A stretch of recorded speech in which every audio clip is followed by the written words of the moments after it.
Everyone, मैं हूं doctor Arpana और आप सब लोगों का एक बारी फिर से स्वागत है मेरे यूट्यूब चैनल में। तो इस चैनल में मैं आप लोगों के साथ कुछ हेल्थ टिप्स शेयर करती हूं।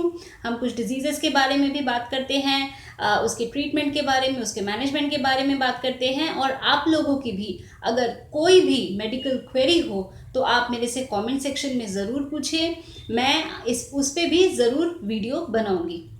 तो दोस्तों, आज जो टॉपिक मैंने चुना है वो है सोरियासिस, या जिसे सोराइसिस भी कहा जाता है। तो ये एक प्रकार का स्किन डिसऑर्डर है या एक चर्म रोग है। ये एक inflammatory auto immune skin disorder है। इसमें क्या होता है कि आपके स्किन में कुछ पैचेस बन जाते हैं जो थोड़े से उभरे हुए होते हैं बाकी स्किन से, और साथ ही साथ उसमें स्केलिंग भी होती है जो कि वाइटिश कलर का, सिल्वरी कलर का स्केल्स होता है। और स्किन में जो फोल्ड्स होते हैं तो उसमें कई बारी ब्लीडिंग भी वहाँ से होने लगती है। और जो स्केल्स हैं उसको अगर आप ध्यान से किसी कॉटन के कपड़े से सॉफ्टली आप उसको झाड़ेंगे तो आप देखेंगे कि नीचे छोटे छोटे ब्लड ड्रॉप्स बने हुए हैं। तो वो भी एक साइन है सोरियासिस का। तो सोरियासिस में आपको क्या क्या परेशानी होती है, तो उसमें आपको बहुत ज़्यादा जो भी पैचेस होते हैं उसमें बहुत ज़्यादा आपको खारिश यानी कि ईचिंग रहती है। साथ ही साथ वो पेनफुल भी हो सकता है, थोड़ी बहुत उसमें सोरनेस रह सकती है। तो सोरियासिस के कुछ टाइप्स होते हैं। तो सबसे पहला है प्लाक सोरियासिस। प्लाक सोरियासिस में बॉडी में कहीं पे भी आपको ऐसे पैचेस बन सकते हैं जिसमें कि जैसे मैंने बताया ईचिंग होगा और उसमें वाइटिश और सिल्वरी स्केलिंग होती है। फिर है पस्चुलर सोरियासिस। पस्चुलर सोरियासिस में जो सारे सिम्टम्स ऑलरेडी बताए हैं मैंने, उसके साथ साथ छोटे छोटे पस भी बने होते हैं। फिर है इन्वर्स या फ्लेक्सुरल सोरियासिस। अब ये क्या होता है कि हमारे बॉडी के जितने भी फोल्ड्स हैं, जैसे हमारा आर्मपिट है या हमारा ग्रोइन एरिया, थाई का रीजन है, या जो ब्रेस्ट के नीचे जो फोल्ड पड़ता है, फिर अगर आप मोटे हैं, ओबीस हैं, तो आपके स्किन में जो मोटापे के वजह से जो फोल्ड या क्रीज बनती है तो उसमें भी सोरियासिस होता है। और क्योंकि सारे बॉडी के फोल्ड्स में ये सोरियासिस होता है तो वहाँ पे पसीना या स्वेट भी काफ़ी रहता है, तो इसमें सोरियासिस के साथ साथ फंगल इन्फेक्शन भी होने के चांसेस रहते हैं। फिर एक होता है एरिथ्रोडर्मिक सोरियासिस, जिसमें कि बहुत ज़्यादा स्किन में रेडनेस हो जाती है। फिर है नेल सोरियासिस। नेल सोरियासिस में क्या होता है कि ये जो आपका नेल बेड है इसमें कुछ धारियाँ या रिजेस सी बन जाती हैं, या तो इसमें कुछ गड्ढे हो जाते हैं, छोटे छोटे छोटे पिट्स बन जाते हैं आपके नेल बेड में। एक और तरह का सोरियासिस है जो है सोरियासिस आर्थराइटिस या सोरियाटिक आर्थराइटिस, जिसमें आपके बॉडी के जो जॉइंट्स हैं वो भी इफेक्ट होते हैं। मैंने र्यूमेटॉइड आर्थराइटिस का एक वीडियो बनाया है, और र्यूमेटॉइड आर्थराइटिस भी एक ऑटो इम्यून डिजीज़ है और सोरियासिस भी एक ऑटो इम्यून डिजीज़ है। तो र्यूमेटॉइड आर्थराइटिस में जो हमारे बॉडी के छोटे छोटे जॉइंट्स इफेक्ट होते हैं हाथों के, वो है ये वाला जॉइंट। जबकि जो सोरियासिस है इसमें जो ये ऊपर का जो फर्स्ट जॉइंट है, ये वाला जॉइंट हमारा इफेक्ट होता है सोरियासिस में। तो और र्यूमेटॉइड आर्थराइटिस में क्या होता है कि अगर राइट का इफेक्ट होगा तो लेफ्ट का भी होगा, पर सोरियासिस में ऐसा कुछ नहीं है। तो अभी मैंने आपको कुछ साइंस एंड सिम्टम्स बताए हैं और सोरियासिस के जो टाइप्स होते हैं मैंने वो बताए हैं।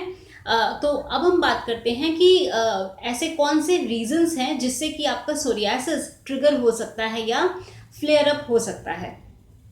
तो सबसे पहला कारण है एल्कोहल कंजम्पशन, या अगर आप सिगरेट स्मोक करते हैं तो उससे आपका जो सोरियासिस है ये फ्लेयर अप हो सकता है। स्किन में किसी तरह की भी इंजरी हो, यानी कि कटना, छीलना या जलना, इवन अगर सन का बहुत ज़्यादा एक्सपोजर हो रहा है, सनलाइट में सनबर्न हो रहा है, उससे भी आपका ये जो परेशानी है ये बढ़ सकती है। फिर है मोटापे से भी आपकी तकलीफ बढ़ सकती है। वेदर में खास तौर से ठंड का मौसम, जब ड्राइनेस होता है, जब हवा में नमी की कमी होती है और वो ड्राई होता है, उस टाइम पे भी जो सोरियासिस है वो आपका फ्लेयर अप हो सकता है। फिर जब हार्मोन चेंजेस बॉडी में कुछ होते हैं उस टाइम पे भी होता है। कुछ मेडिकेशंस आप यूज़ कर रहे हैं, कुछ क्रीम, कोई लोशन आप इस्तेमाल कर रहे हैं जो आपको सूट नहीं कर रहा है, उससे भी ये परेशानी हो सकती है। कुछ खाने की चीज़ें, जैसे कुछ सब्जियां हैं, जैसे बैंगन है, भिंडी है, टमाटर है, तो कई पेशेंट्स में देखा गया है कि इन सब खाने से भी सोरियासिस उनका बढ़ता है। तो इन अगर आपको भी पता है कि कोई ऐसा फूड इंग्रेडिएंट है जिससे जिससे आपका सोरियासिस एकदम बढ़ जाता है, आपको खुजली बढ़ जाती है, तो आप उसको अवॉइड करें जब तक आपका सोरियासिस कम्प्लीटली ठीक नहीं हो जाता। तो अब हम बात करते हैं कि अभी सोरियासिस में हमें खाने पीने में किन किन बातों का हमें ध्यान रखना चाहिए, और उसके बाद मैं आपको थोड़ी सी होम्योपैथिक मेडिसिन भी बताऊंगी जो सोरियासिस में हेल्पफुल हैं।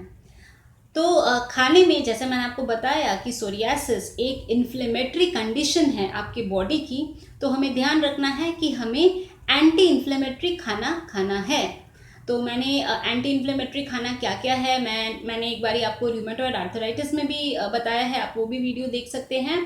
तो इसमें भी मैं आपको बताती हूँ, जैसे कि गाजर है, आपका शकरकंदी है, आपका स्क्वाश है, बीटरूट है, पालक, स्पिनच, ब्रोकली, तो ये सब बहुत ज़्यादा इसमें एंटी इन्फ्लेमेटरी प्रॉपर्टीज़ हैं, तो इनका आप ज़रूर सेवन करें। साथ ही साथ कुछ मसाले हैं जो बहुत हेल्पफुल हैं, जैसे हल्दी है, फिर आपका अदरक है, जीरा यानी कि क्यूमिन सीड्स, फिर आपका तेज पत्ता, अजवाइन, ये सब एंटी इन्फ्लेमेटरी और एंटी ऑक्सीडेटिव हैं, तो इनको आप खाने में ज़रूर इस्तेमाल करें। फिर हमें जो लेना चाहिए वो है ओमेगा 3 फैटी एसिड्स। तो ओमेगा 3 फैटी एसिड्स आपको हर तरह के फ़िश से मिल जाता है, आपको सी फूड से मिल जाता है, आप फ़िश ऑयल भी ले सकते हैं, ताकि जो आपका स्किन है वो सॉफ्ट हो पाए, और जो स्किन में जो भी ईचिंग वगैरह है उसमें भी आपको रिलीफ मिलता है इससे। फिर हमें जो लेना है वो है एसेंशियल ऑयल्स। अब हमें एसेंशियल ऑयल्स किससे मिलता है? जितने तरह के नट्स हैं, जैसे बादाम है, अखरोट है, और एक्सक्यूज़ मी सॉरी जैसे बादाम है, अखरोट है, फ्लैक्स सीड्स है, या अलसी के बीज, तो इनसे आपको एसेंशियल ऑयल्स मिल जाते हैं, तो आप ये ले सकते हैं। अब हमें कौन सी चीज़ें नहीं लेनी है? तो सबसे पहली चीज़ है अल्कोहल। अल्कोहल आपको बिल्कुल नहीं लेना है। आपको फ्राइड चीज़ें या फैट वाली चीज़ें आपको नहीं लेनी है। आपको फुल क्रीम मिल्क यानी कि फुल क्रीम डेयरी प्रोडक्ट जितने भी होते हैं, फुल फैट डेयरी प्रोडक्ट, वो आपको नहीं लेना है। फुल क्रीम मिल्क आपको नहीं लेना है। आपको मलाई वाला पनीर नहीं लेना है। अगर आप बिल्कुल फैट वाले मिल्क से आप दही जमाते हैं, वो आपको नहीं लेना है। आप स्किम्ड या टोन्ड मिल्क आप ले सकते हैं, बट फुल डेयरी जो प्रोडक्ट है वो आपको नहीं लेना है। साथ ही साथ आपको तली हुई चीज़ें नहीं लेनी है। तो इन चीज़ों का अगर आप ध्यान रखेंगे तो आप देखेंगे कि आपको बहुत अपने स्किन कंडीशन में आराम मिलेगा। अब जैसे मैंने बताया, कुछ होम्योपैथिक दवाइयाँ भी इसमें यूज़फुल हैं। तो जैसे आर्सेनिक आयोडेटम 30 है, आर्सेनिक एल्बम 30 है, सोराइनम 200, इसके बाद पेट्रोलियम 30, ग्रेफाइटिस 30, ऐसे और भी दवाइयाँ हैं। तो अगर आपको मेडिसिन के बारे में जानना है आपके कंडीशन के लिए, तो आप कमेंट सेक्शन में ज़रूर मुझे लिखिए कि आपको तकलीफ़ कब से है, और कुछ अपने सिम्टम्स को भी ब्रीफली आप डिस्क्राइब करिए। तो मैं ज़रूर आपके क्वेश्चंस को मैं लूँगी, और आपके लिए कौन सी मेडिसिन सूटेड है वो भी मैं ज़रूर आपको बताऊँगी। तो दोस्तों, अगर ये इन्फॉर्मेशन आपको अच्छी लगी है तो इसको ज़रूर लाइक करिए, इसको अपने फ्रेंड्स और फैमिली सब लोगों के साथ शेयर करिए, ताकि सब लोग इसका फ़ायदा उठा सकें। और आप मेरे साथ मेरे लाइव क्लिनिक में भी जुड़ सकते हैं। और अगर आपने मेरा चैनल अभी तक नहीं सब्सक्राइब किया तो इसको ज़रूर सब्सक्राइब करिए। और सबसे इम्पॉर्टेंट चीज़, खुश रहिए, स्वस्थ रहिए। और आज के लिए बस इतना ही। धन्यवाद।